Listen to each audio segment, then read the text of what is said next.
Hey, how's it going, guys? It's Eric, and welcome back to a brand new video here on the Bioshock Hub. Now, it has been quite a long time since I've made a video on Bioshock Parkside. You guys seem to want more and more videos about news, rumors, speculation, etc. So, I'm here to deliver that for you guys. So, keep in mind, as always, take the article that I'm going to read to you with a pinch of salt. Also, before the video starts, two quick things. Yesterday, if you missed that video that I uploaded on my main channel, it was the story of Mark Meltzer. It was a very good video in my personal opinion, and I would highly recommend that you go check that out. That will be in the description as well, along with my second channel, so if you guys want to go subscribe to that, I would greatly appreciate that.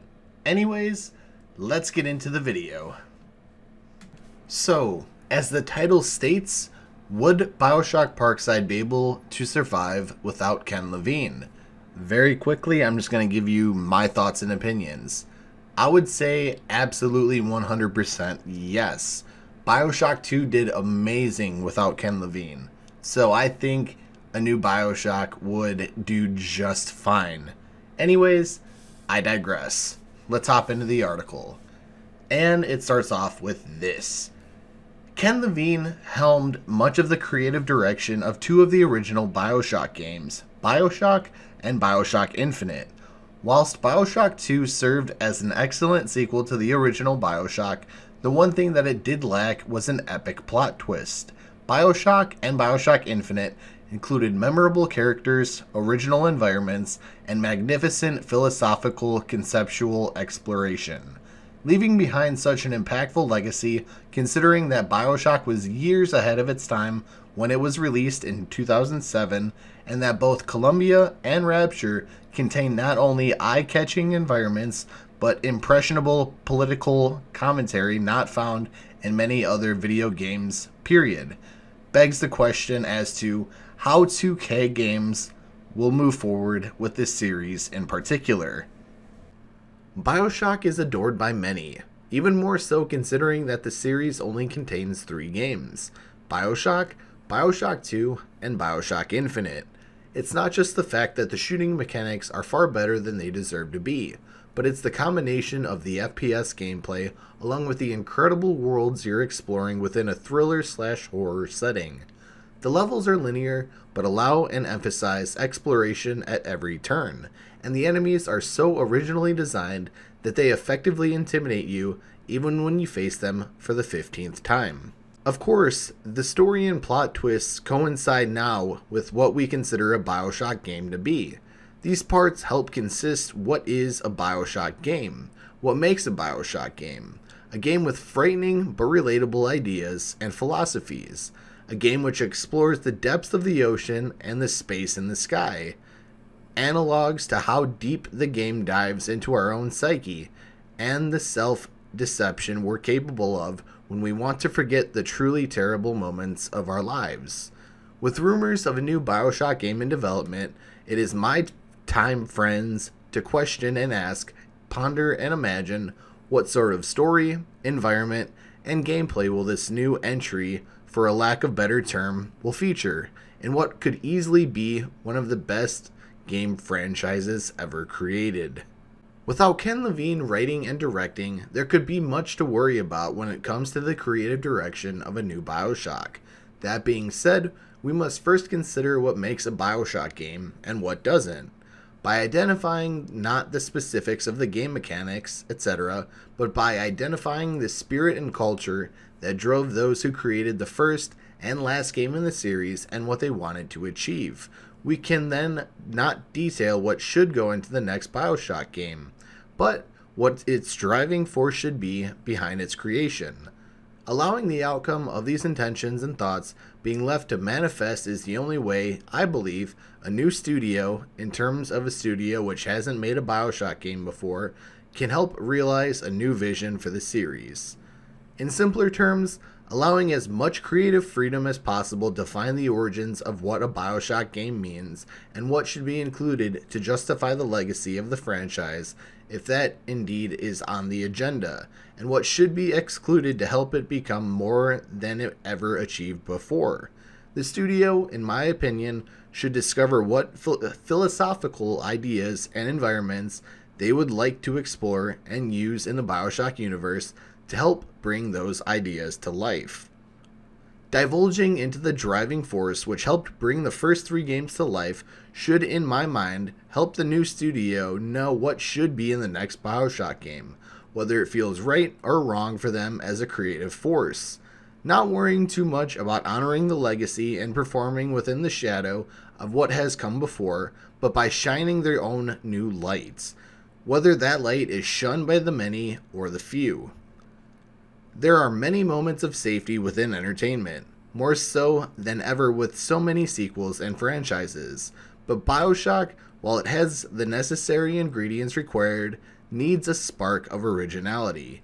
A concept painting which has you thinking about the scenario it portrays for you days on end. A world which tells its own story and portrays its own philosophical ideas.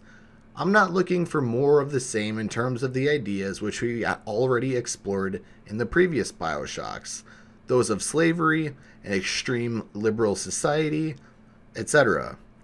Of emotional torture and personal tragedy, I would want a new Bioshock game to explore ideas with the same depth, or perhaps go even deeper, but venture within ideas we haven't seen in the series before. Ideas of what constitutes a human being, perhaps, their decisions or thoughts. Whether we stay the same person over time, as the evilness of the world has its inevitable toll on our souls. It's deep, there's no question, but Bioshock is deep. It's a serious game with serious themes, seriously hard enemies, and seriously gorgeous locations. I know that there are things which will be included because it wouldn't be a Bioshock game without it. FPS mechanics, collectibles, outstanding voice acting, powers, and mechanical monsters, to name a few. But I also believe in the power of reinvention. Look at God of War, a reboot which changed the name of the game forever. I'm not sure that Bioshock needs such a dramatic reinvention, but I wouldn't be against one either. I'm looking for a game studio to express their deepest thoughts and darkest fears through the universe of Bioshock, and to have the player come out on the other side with a memorable experience.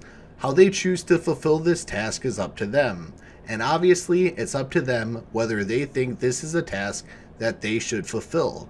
Who am I to lecture on game development, having never developed a single game in my life?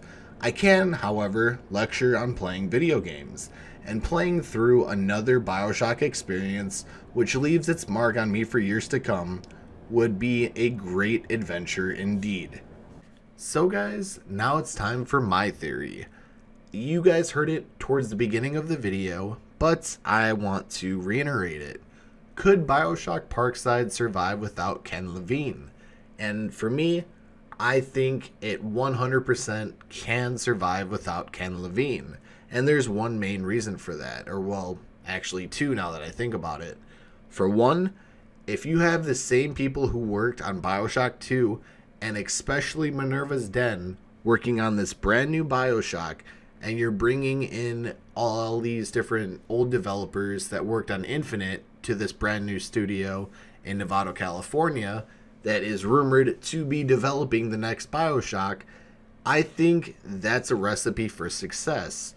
Sure, it's not going to have all the plot twists and stuff like that that Ken Levine likes to just throw in his games, but I think we're going to get a very well-driven story game.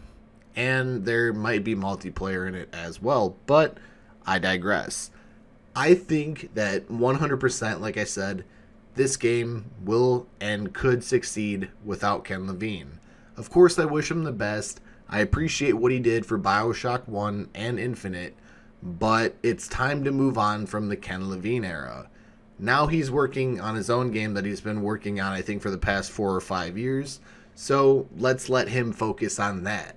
And let's let 2K and this new studio that's been working on this development work on it, if that makes sense. Just give them time. Let's see what happens, and hopefully within the next year or so, we'll get at least some news, some teasers, or just something about a brand new Bioshock. I'm still looking forward towards E3 2019 because that's when all the big game releases come out. And I think, if I'm not mistaken, 2K and Take-Two said that they're going to be revealing a huge franchise game, and they're making a new huge franchise game. The two that are really in cahoots right now are Borderlands 3 and a new Bioshock. So we'll just have to wait and see what happens. Let me know what you guys think down in the comment section below. Do you think a new Bioshock could survive without Ken Levine or with Ken Levine? Or just let me know your thoughts and opinions in general down in the comment section below. If you enjoyed the video, would you kindly drop a like, subscribe if you're new, and if you want to, turn on notifications.